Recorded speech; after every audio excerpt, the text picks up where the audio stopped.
Hi, I'm Yasmin, one of the skin and laser specialists here in Havana Digital Media, and in this video we're going to be speaking about the Derma Roller and how it will help with any open pores or any blocked pores that you may have.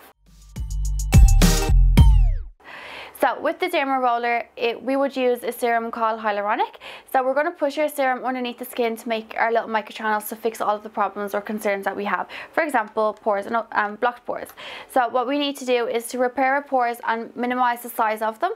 We're going to create a little controlled injury, which is going to shrink our pores down and to close them and tighten them a little bit as well. The pores that are blocked, the Derma Roller will also help unblock them and then reclose them again. Because if they're open, that's how we get our blackheads. So it's important that we treat the open pore first, so then they won't fill up with blackheads. Now, I'm not saying that's never ever going to happen again, but I would recommend the Derma Roller to be in use 2 to 3 times a week at the beginning, and then maybe use it 4 to 5 times a week and so on, and that will definitely reduce the time frame of how quick our pores will fill back up again.